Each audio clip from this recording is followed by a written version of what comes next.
आज है 17 अप्रैल 2026 दिन शुक्रवार। नमस्कार, दिल्ली न्यूज में आपका बहुत बहुत स्वागत है। चलिए देखते हैं आज की 25 फटाफट काम की और महत्वपूर्ण बड़ी खबरों को। पर इससे पहले वीडियो को लाइक करना बिल्कुल न भूलें। दिल्ली एनसीआर में फिर बिगड़ी हवा, AQI 220 के पार, ग्रैप 1 लागू। दिल्ली एनसीआर में वायु गुणवत्ता एक बार फिर से खराब श्रेणी में पहुंच गई, जहां AQI 220 के पार दर्ज किया गया। हालात को देखते हुए ग्रेडेड रिस्पांस एक्शन प्लान यानी ग्रैप का पहला चरण लागू कर दिया गया। इसके तहत खुले में कचरा और पत्ते जलाने पर पूरी तरह से रोक लगा दी गई, जबकि निर्माण स्थलों पर सख्ती बढ़ाई गई। धूल कम करने के लिए नियमित पानी का छिड़काव किया जाएगा। बढ़ते प्रदूषण के बीच लोगों को स्वास्थ्य संबंधी समस्याओं का खतरा भी बढ़ गया है। कचरा प्रबंधन सख्त, MCD का आदेश। गाजियाबाद में AI निगरानी शुरू। दिल्ली में कचरा प्रबंधन को लेकर MCD ने सख्त कदम उठाए। अब रेलवे, मेट्रो और बड़े संस्थानों को अपना कचरा खुद निस्तारित करना होगा। गीले कचरे से खाद बनाना और सूखे कचरे को रिसाइकिल करना अनिवार्य किया गया। वहीं गाजियाबाद में कूड़ा प्रबंधन को हाईटेक बनाने के लिए AI और सैटेलाइट तकनीक का इस्तेमाल शुरू किया जा रहा है। इसके जरिए अवैध कूड़ा डंपिंग वाले हॉटस्पॉट्स की पहचान होगी। इस पहल से सफाई व्यवस्था बेहतर होने और प्रदूषण पर नियंत्रण की उम्मीद है। दिल्ली में अवैध कॉलोनीज पर DDA का बड़ा एक्शन। दिल्ली में अनाधिकृत कॉलोनीज के नियमितीकरण की प्रक्रिया तेज हो गई। DDA ने 1511 अवैध कॉलोनीज की सूची जारी करते हुए स्पष्ट किया कि मास्टर प्लान के नियमों से बाहर बने निर्माण पर 3 गुना पेनल्टी फीस वसूली जाएगी।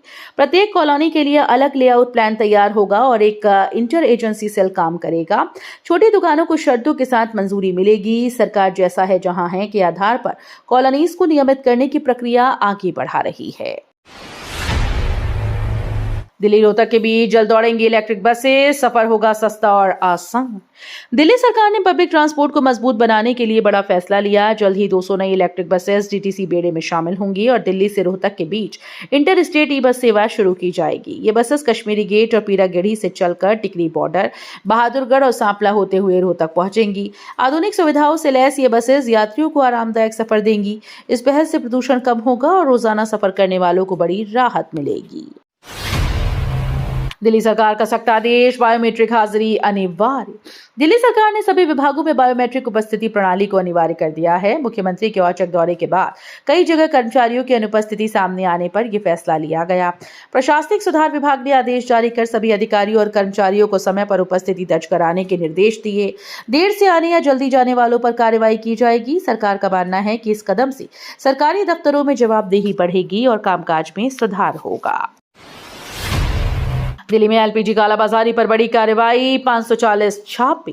दिल्ली सरकार ने LPG सिलेंडर की कालाबाजारी के खिलाफ बड़ी कार्रवाई की है। राजधानी में 540 जगहों पर छापेमारी कर 2027 सिलेंडर जब्त किए गए और 47 मामले दर्ज किए गए। सरकार का कहना है कि अब गैस की सप्लाई पूरी तरह से सामान्य है और रोजाना करीब 1.25 लाख सिलेंडर की डिलीवरी हो रही है। OTP आधारित डिलीवरी सिस्टम भी लागू किया गया, जिससे पारदर्शिता बढ़ी। सरकार ने लोगों से अफवाहों पर ध्यान न देने की अपील की। दिल्ली में रेलवे क्रॉसिंग पर जाम खत्म करने की योजना। दिल्ली सरकार राजधानी में रेलवे लाइन पर क्रॉसिंग पर लगने वाले लंबे जाम को खत्म करने की तैयारी कर रही है। PWD को 8 से 10 स्थानों पर टनल और फ्लाईओवर बनाने के लिए फिजिबिलिटी टेस्ट करने के निर्देश दिए गए। पंजाबी बाग और पीतमपुरा समेत कई इलाकों में पहले चरण का अध्ययन शुरू होगा।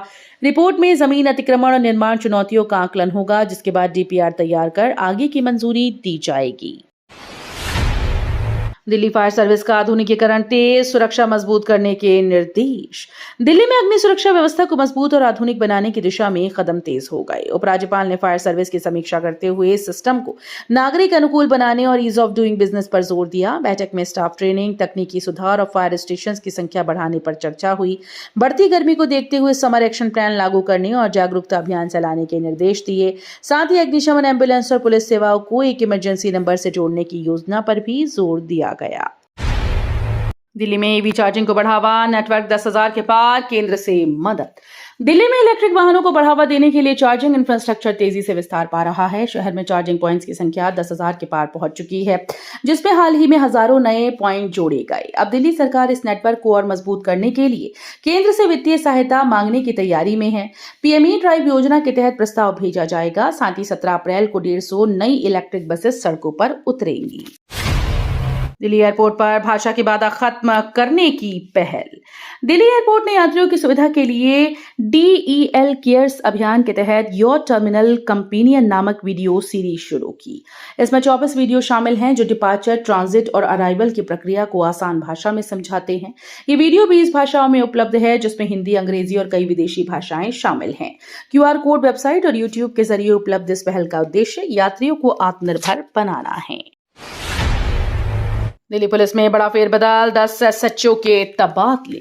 दिल्ली पुलिस में बड़ा प्रशासनिक फेरबदल किया गया, जिसमें 39 थानों में नए SHO की तैनाती की गई।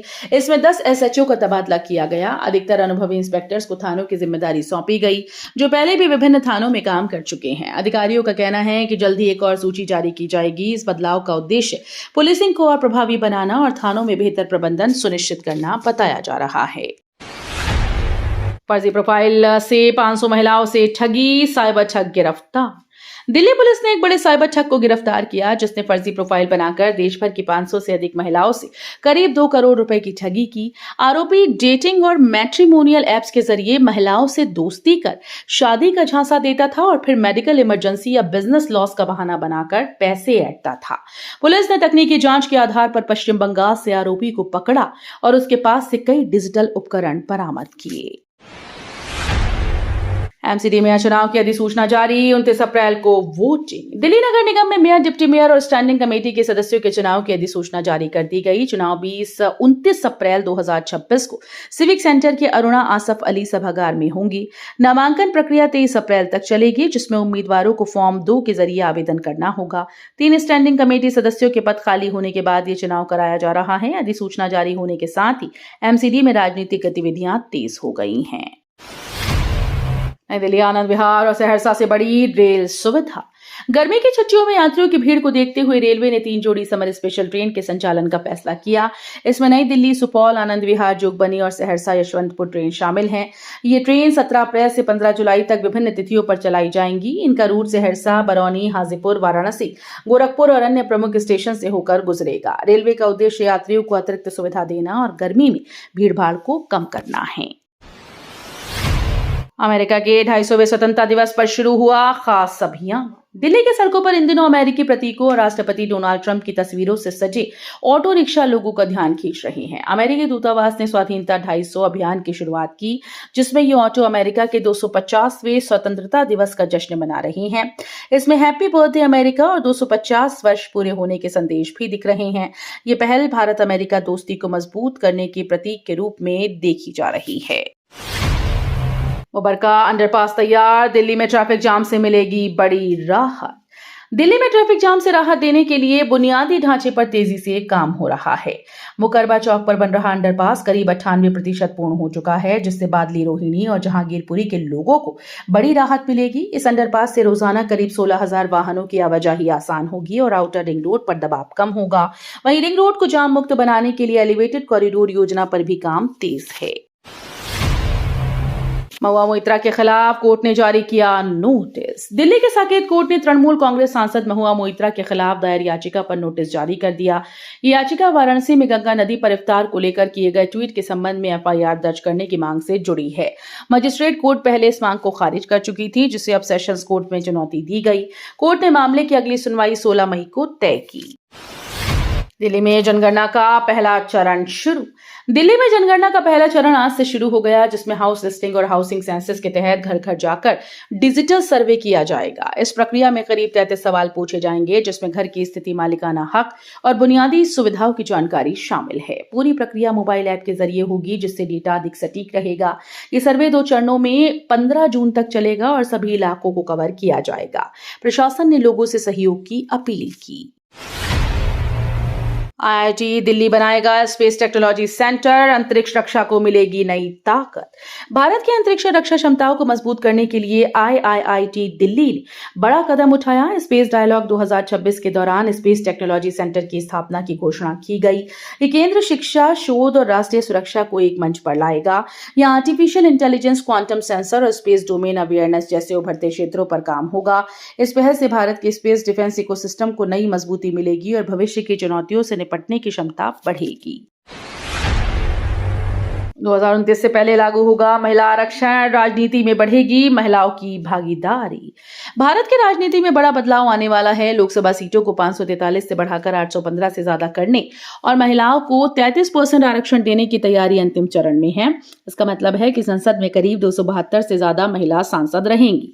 ये बदलाव परिसीमन के बाद लागू होगा और 2029 चुनाव से पहले इसे लागू करने का लक्ष्य है। अभी महिलाओं की भागीदारी सीमित है, लेकिन इस फैसले से उनकी राजनीतिक ताकत और प्रतिनिधित्व दोनों में बड़ा इजाफा होगा। 6,679 करोड़ घोटाला केस, अमिताभ झुनझुनवाला और अमित बापना हिरासत में। बैंक लोन धोखाधड़ी और मनी लॉन्ड्रिंग मामले में बड़ी कार्रवाई करते हुए राउज एवेन्यू कोर्ट ने अनिल अंबानी के पूर्व अधिकारियों को ईडी की हिरासत में भेज दिया। अमिताभ झुनझुनवाला और अमित बापना पर हजारों करोड़ के घोटाले का आरोप है। जांच एजेंसी के मुताबिक दोनों ने अवैध धन को छिपाने और वैध दिखाने में अहम भूमिका निभाई। ईडी ने पूछताछ के लिए हिरासत जरूरी बताई थी। ये मामला सीबीआई की एफआईआर पर आधारित है और जांच लगातार जारी। दिल्ली के आईटीआई बनेंगे सेंटर ऑफ एक्सीलेंस, आधुनिक लैब से बढ़ेगी स्किल। दिल्ली में तकनीकी और व्यावसायिक शिक्षा को मजबूत करने के लिए बड़ा कदम उठाया गया। मुख्यमंत्री रेखा गुप्ता ने आईटीआई संस्थानों को सेंटर ऑफ एक्सीलेंस के रूप में विकसित करने की घोषणा की है। इसके तहत 4 आईटीआई में अत्याधुनिक लैब स्थापित की जाएंगी और मौजूदा लैबों का आधुनिकीकरण होगा। जहांगीरपुरी में पावर इलेक्ट्रॉनिक्स, जेल रोड में वेल्डर, अरब की सराय में ऑटोमोटिव वीआर और मयूर वीआर में ईवी लैब बनाई जाएंगी। इस पहल से युवाओं को आधुनिक तकनीकी प्रशिक्षण मिलेगा और उनकी रोजगार क्षमता बढ़ेगी। नोएडा हिंसा साजिश का खुलासा, व्हाट्सएप से भड़काए मजदूर, बाहरी तत्व जिम्मेदार। नोएडा और ग्रेटर नोएडा में हुई हिंसा को लेकर बड़ा खुलासा हुआ। पुलिस के मुताबिक 12 से 14 अप्रैल के बीच व्हाट्सएप ग्रुप बनाकर मजदूरों को सुनियोजित तरीके से भड़काया गया। इन ग्रुप्स में हिंसा के लिए उकसाने वाले संदेश साझा किए गए, जिसे पुलिस ने अर्बन नक्सली टूल किट बताया। अब तक 17 मुख्य हैंडलर्स गिरफ्तार किए जा चुके हैं। वहीं उद्योग संगठनों ने इस हिंसा के लिए बाहरी तत्वों को जिम्मेदार ठहराया है। इस घटना से उद्योगों को भारी नुकसान हुआ। दिल्ली देहरादून एक्सप्रेसवे तेज सफर, लेकिन इमरजेंसी सुविधाएं अधूरी। दिल्ली देहरादून एक्सप्रेसवे ने सफर को तेज और आसान जरूर बना दिया, लेकिन इमरजेंसी सुविधाओं की कमी यात्रियों के लिए चुनौती बनी हुई है। एनएचएआई हेल्पलाइन और एसओएस सिस्टम पर पूरी तरह से भरोसा फिलहाल संभव नहीं। कई एसओएस बूथ अभी इंस्टॉल नहीं हुए हैं और रेस्ट एरिया भी तैयार नहीं। रास्ते में खाने पीने और शौचालय जैसी सुविधाएं भी सीमित हैं। यात्रियों को सलाह दी गई है कि वे पूरी तैयारी के साथ यात्रा करें और जरूरी नंबर पहले से सेव रखें। दिल्ली सरकारी स्कूल का शानदार प्रदर्शन, 97.23% पास प्रतिशत। सीबीएसई 10वीं परिणाम 2026 में दिल्ली के सरकारी स्कूल ने शानदार प्रदर्शन किया। राजधानी का उत्तीर्ण प्रतिशत 97.23% रहा, जो राष्ट्रीय औसत से अधिक है। शिक्षा मंत्री आशीष सूद ने छात्रों, शिक्षकों और अभिभावकों को बधाई दी। इस वर्ष 457 स्कूल ने 100% परिणाम हासिल किया, जबकि 924 स्कूल ने 90% से अधिक प्रदर्शन किया। कुल 1.88 लाख छात्रों में से 1.83 लाख पास हुए। छात्राओं ने 97.37% परिणाम के साथ छात्रों से बेहतर प्रदर्शन कर एक नया रिकॉर्ड बनाया। तो ये थी आज की बड़ी खबरें। रोजाना ऐसे ही सबसे पहले अपडेट पाने के लिए चैनल को सब्सक्राइब करना बिल्कुल न भूलें। धन्यवाद।